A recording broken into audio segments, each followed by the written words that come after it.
సర్వమంగళ మాంగళ్యే శివే సర్వార్థ సాధకే శరణ్యే త్రయంబకే దేవి నారాయణి నమోస్తుతే. జ్యోతిషాభిమానులందరికీ నమస్కారం. మాసఫలం కార్యక్రమానికి స్వాగతం. 2025 సెప్టెంబర్ మాసంలో 12 రాసుల వారి యొక్క మాస ఫలితాలు. ఈ సెప్టెంబర్ మాసము అనేటువంటి ఈ ఆంగ్ల మాసంలో భాద్రపద ఆశ్వీజ తెలుగు మాసాలు రెండు మిళితమై ఉంటాయి. ఇక గ్రహాల స్థితిగతుల గురించి, వాటి మార్పుల గురించి మనం పరిశీలిస్తే ఈ 2025 సెప్టెంబర్ మాసంలో సూర్య భగవానుడు సెప్టెంబర్ 16 వరకు సింహరాశిలో, ఆ తర్వాత కన్యా రాశిలోనికి ప్రవేశిస్తాడు. కుజుడు సెప్టెంబర్ 14 వరకు కన్యా రాశిలో ఉండి ఆ తర్వాత తులారాశిలోనికి ప్రవేశిస్తాడు. బుధ గ్రహము సెప్టెంబర్ 15 వరకు సింహరాశిలో ఉండి ఆ తర్వాత కన్యా రాశిలోనికి ప్రవేశిస్తాడు. గురువు యథావిధిగా మిథున రాశిలోని ఈ నెలంతా కూడా తన సంచారాన్ని కొనసాగిస్తాడు.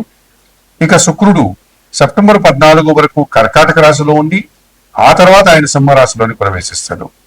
శని భగవానుడు మీనములో యథావిధిగానే ఆయన సంచారాన్ని కొనసాగిస్తాడు. ఇక రాహుకేతువులు రెండూ కూడా, రాహువు కుంభరాశిలో, కేతువు సింహరాశిలో తన సంచారాన్ని కొనసాగిస్తారు. గ్రహాల యొక్క స్థితిగతులు ఈ విధంగా సెప్టెంబర్ మాసంలో ఉన్నాయి. ఈ సెప్టెంబర్ నెల 8వ తారీఖు నుండి, అనగా సోమవారం నుండి, ఈ సెప్టెంబర్ నెల 21 ఆదివారం అమావాస్య వరకు పితృపక్షాలు ఉన్నాయి. అనగా మహాలయ పక్షాలు ఈ సెప్టెంబర్ నెల 8వ తారీఖు సోమవారం నుంచి ప్రారంభమవుతాయి. మహాలయ అమావాస్య అనగా సెప్టెంబర్ నెల 21 ఆదివారం అమావాస్యతో అవి ముగుస్తాయి. ఈ పితృపక్షాల సమయంలో పితృదేవతలను పూజించుకోవడం, వారికి పిండ ప్రదానాలు, తిలాతర్పణాలు, వారి పేరు మీదుగా ఆహారాలు అనగా అన్నము, వస్త్రాలు, ఇవన్నీ కూడా దానాలు చేసుకోవడం వల్ల పితృదేవతలు మరింతగా సంతోషించి దేవతల కంటే కూడా ఎక్కువగా మనల్ని ఆశీర్వదిస్తారు అని పెద్దలు చెప్పడం జరిగింది. ఈ పితృదేవత అర్చన కోసమే ఈ 15 రోజులు పితృపక్షాలని మన పెద్దవాళ్ళు నిర్ణయించడం జరిగింది. కనుక ప్రేక్షకులు, ఈ జ్యోతిషాభిమానులందరూ కూడా ఈ సమయాన్ని సద్వినియోగం చేసుకుని పితృదేవతల యొక్క ఆశీస్సులు పొందవచ్చు. ఇక సెప్టెంబర్ నెల 7వ తారీఖు అనగా ఆదివారం రోజు రాత్రి 10 గంటలకు సంపూర్ణ చంద్రగ్రహణం ఉంది. అది పూర్వభద్ర నక్షత్రంలో కుంభరాశిలో రాహుగ్రస్త చంద్రగ్రహణం ఏర్పడుతుంది. సెప్టెంబర్ నెల 7వ తారీఖు ఆదివారం రాత్రి 10 గంటలకు ప్రారంభమయ్యేటువంటి ఈ సంపూర్ణ చంద్రగ్రహణం 8వ తారీఖు అనగా సోమవారం తెల్లవారుజాములో 1 గంట 20 నిమిషములకు ఈ చంద్రగ్రహణం ముగుస్తుంది. అనగా చంద్రగ్రహణం యొక్క పూర్తి నిడివి 3 గంటల 20 నిమిషంలో. 7వ తారీఖు రాత్రి 10 గంటలకు ప్రారంభమై 8వ తారీఖు 1 గంట 20 నిమిషాలకు చంద్రగ్రహణం పూర్తవుతుంది. ఈ చంద్రగ్రహణం రాత్రిపూట అవుతోంది. ఆ రోజు పౌర్ణమి కనుక ఎవరికి ఇటువంటి సమస్యలు రావడానికి అవకాశం లేదు.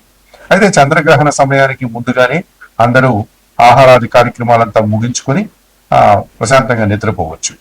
ఎవరైనా చంద్రగ్రహణ సమయంలో మేల్కొని ఉండే సందర్భం ఏర్పడితే వారు, ఇది రాహుగ్రస్త చంద్రగ్రహణం పూర్వభద్రలో ఏర్పడుతోంది కనుక దక్షిణామూర్తి శ్లోకాలు చదువుకోవడం, అలాగే శ్రీదేవి కట్కమాల స్తోత్రం కానీ శ్రీ సూక్తం కానీ చదువుకోండి. లలిత సహస్రనామ స్తోత్రాన్ని చదువుకోవడం వల్ల వారు కాస్త ప్రశాంతంగా ఉండగలుగుతారు. ఇక ఇళ్లలో ఉన్నటువంటి ఆహార పదార్థాలు, బియ్యము, పప్పులు, కాయగూరలు, పండ్లు, వీటి మీద దర్భపూసలను పెట్టి ఆ మరుసటి రోజు సోమవారం తెల్లవారుజాములో సూర్యోదయ సమయానికి అందరూ నిద్రలేసి ఇంటిని శుభ్రం చేసుకొని స్నానం ఆచరించి ఆ దర్భపూసలను తీసి పడవేసి ఆ ఆహార పదార్థాలన్నీ యథావిధిగా వాడుకోవచ్చును. సోమవారం రోజు ఉదయం స్నానం ఆచరిన తర్వాత ఇంటిని శుద్ధి చేసుకున్న తర్వాత మీరు పేద బ్రాహ్మణులకు కానీ పేదలకు కానీ మినుములు, బియ్యము, శనగలు దానం చేయడం వల్ల ఈ చంద్రగ్రహణానికి సంబంధించినటువంటి ఏవైనా ప్రతికూల ఫలితాలు ఉంటే వాటి నుంచి మీరు బయటపడడానికి అవకాశం ఉంటుంది. ఇక ఈ 2025 సెప్టెంబర్ మాసంలో 12 రాశుల గురించి మాట్లాడుకునేటప్పుడు మేషరాశి ఫలితాలను ఇప్పుడు మనం తెలుసుకోబోతున్నాం. 2025 సెప్టెంబర్ మాసంలో కుంభరాశి వారి యొక్క మాస ఫలితాలు. ఈ కుంభరాశి వారికి 2 గ్రహాలు మాత్రమే అనుకూలంగా సంచరిస్తూ 20 నుంచి 30% సుఫలితాలు అందిస్తున్నాయి. 6 గ్రహాలు ప్రతికూలంగా సంచరిస్తూ 60 నుంచి 70% ప్రతికూల ఫలితాలకు అవకాశం ఉంటుంది. గ్రహాలు ప్రతికూలంగా ఉండే సమయంలో ఈ కుంభరాశి వారు మౌనం వహించాలి, తమ పని తాము చేసుకుంటూ వెళ్ళాలి, భగవంతుని మీద భారం వేయాలి, రాబోయే మంచి రోజుల కోసం నిరీక్షించాల్సి ఉంటుంది. 2025 సెప్టెంబర్ మాసంలో ఈ కుంభరాశి వారికి పంచమ అష్టమాధిపతి అయినటువంటి బుధుడు ఈ నెలంతా కూడా సప్తమ అష్టమ భావాల్లో అనగా సింహ కన్యా రాశుల్లో సంచరించడం వల్ల మీ ఆలోచనలు కార్యరూపం దాలుస్తుంది. సంతానం విషయంలో శుభ ఫలితాలు అందుకుంటారు. వ్యాపారాభివృద్ధి, ఆర్థికాభివృద్ధి, ఉద్యోగంలో పదోన్నతులు, ఆర్థికంగా బలం పుంజుకుంటారు. మరి ద్వితీయ లాభాధిపతి అయినటువంటి గురువు పంచమ భావంలో మిథున రాశిలో సంచరిస్తున్నారు కనుక సంతానం విషయంలో సుపరిణామాలు, మీరు అనుకున్న పనులు అనుకున్నట్లుగా పూర్తి చేస్తారు. మీ మాటకు విలువ పెరుగుతుంది. సమాజంలో గుర్తింపు, విద్యా సంబంధం విషయాల్లో కూడా మంచి ఫలితాలను అందుకుంటారు. 2025 సెప్టెంబర్ మాసంలో ఈ కుంభరాశి వారికి బుధుడు, గురువు ప్రధానంగా 2 గ్రహాలు అనుకూలంగా సంచరిస్తూ 20 నుంచి 30% శుభ్రతలు అందిస్తున్నాయి. అయితే ప్రతికూలంగా సప్తమాధిపతి అయినటువంటి సూర్య భగవానుడు సప్తమ అష్టమ భావాల్లో అనగా సింహ కన్యా రాశుల్లో సంచరించడం వల్ల ఈ కుంభరాశి వారికి జన సంబంధాలు చెడిపోతాయి. జీవిత భాగస్వామితో మనస్పర్ధలు, తండ్రితో మనస్పర్ధలు, అధికారులతో అభిప్రాయ భేదాలకు అవకాశం ఉంది. అనారోగ్య సమస్యలు కూడా ఇబ్బంది పెట్టే సూచన కనిపిస్తుంది.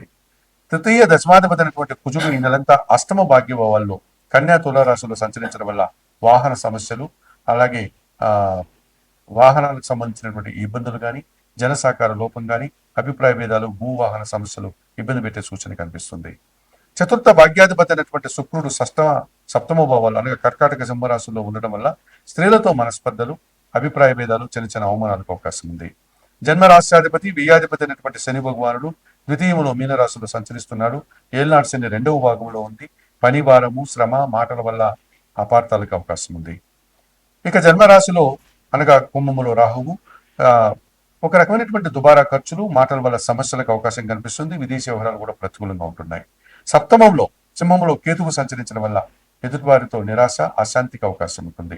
2025 సెప్టెంబర్ మాసంలో ఈ కుంభరాశి వారు తప్పనిసరిగా జన్మరాశిలో ఉండే రాహువు, సప్తమంలో ఉండే కేతు దోషం నుంచి బయటపడడానికి శ్రీకాళహస్తీశ్వర ఆలయానికి వెళ్లి రాహుకేతు పూజలు నిర్వర్తించుకోండి. ద్వితీయ శని దోషం నుంచి బయటపడడానికి శనీశ్వర దర్శనం లేక ఈశ్వర దర్శనం మీకు ఉపశమనాన్ని ఇస్తుంది. సప్తమ శుక్రదోషం నుంచి బయటపడడానికి లక్ష్మీదేవి దర్శనం, కనకదార స్తోత్రం పారాయణం, అలసందలను అనగా బొబ్బర్లను శుక్రవారం రోజు పేదవారికి దానం చేయడం వల్ల కాస్త ప్రశాంతంగా ఉండగలుగుతారు. అష్టమ కుజదోషం నుంచి బయటపడడానికి సుబ్రహ్మణ్య స్వామి దర్శనం, సుబ్రహ్మణ్య స్వామికి అభిషేకం, ఎర్రటి పండ్లు దానం చేయడం వల్ల ప్రశాంతంగా ఉంటారు. సప్తమ రవిదోషం నుంచి బయటపడడానికి నిత్యం సూర్య భగవాని దర్శనం, సూర్యాష్టక పారాయణం వల్ల మరింతగా మంచి ఫలితాలను అందుకోగలుగుతారు.